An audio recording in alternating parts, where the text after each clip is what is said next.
2 Samuel 4. I read from the Institute for Scripture Research, the ISR, because it takes a direct translation from Hebrew to English, Greek to English, and Aramaic to English.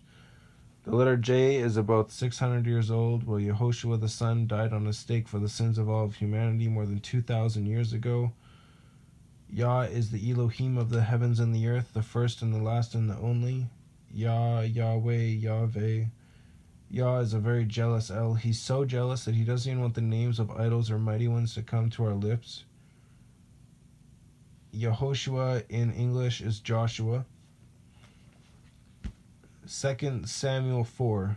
And the son of Shaul heard that Abner had died in Hebron, and he lost heart, and all Israel was troubled. And the son of Shaul had 2 men, commanders of bands, and the name of one was Baanah, B-A-Anah, and the name of the other Rechab, R-E with a half a check mark, K with a line underneath of it, A-B with a line underneath of it. Sons of Rimmon, R-I-M-M-O-N, the Beerothite, B-E' with a half a check mark, R-O-T-H-I-T-E.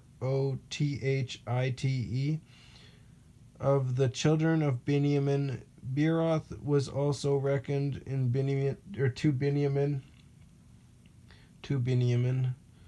because the Beerothites fled to Gittaim, Gittaym, and have been sojourners there until this day. And Jonathan, son of Shaul, had a son who was lame in his feet. He was 5 years old when the news about Shaul and Jonathan came from Yisrael, Y-I-Z-R-E' with a half a check mark L. And his nurse took him up and fled, and it came to be, as she hurried to flee, that he fell and became lame, and his name was Mephibosheth, M-E-P-H-I-B with a line underneath of it, O-S-H-E-T-H. The sons of Rimmon, the Beerothite, Rebach, and Baanah, went and came at about the heat of the day to the house of Ishbosheth, who was lain on his bed at noon, and they came into the midst of the house to fetch wheat, and they struck him in the stomach, and Rechab and Baanah his brother escaped. Thus they came into the house when he was lying on his bed in his bedroom, and they struck him and slew him and beheaded him, and they took his head and went the way of the desert into all night, and brought the head of Ishbosheth to David at Hebron, and said to the sovereign, See the head of Ishbosheth, the son of Shaul, your enemy, who sought your life.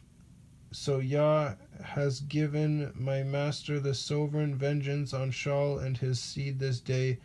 And David answered Rechab and Baanah his brother, sons of Rimmon, the Beerothite, and said to them, As Yah lives, who has ransomed my life out of all distress, when someone reports to me, saying, See, Shaul is dead, and he has a bearer of good news in his own eyes, I then took hold of him and killed him in Siklag, T-S-I-Q-L-A-G with a line on top of it, which was the reward I give him for his news. How much more when wrong men have killed a righteous man in his own house on his bed, should I not now require his blood at your hand and remove you from the earth? And David commanded his young men, and they killed them, and cut off their hands and feet, and hanged them by the pool in Hebron. And they took the head of Ishbosheth and buried it in the burial site of Abner in Hebron. Yeah, they wanted to rob the guy, and then they killed him, and then they brought him back, and they're like, "Hey, I know this guy's evil." Like they're not. Savages. But they died. They got exactly what they deserved. So,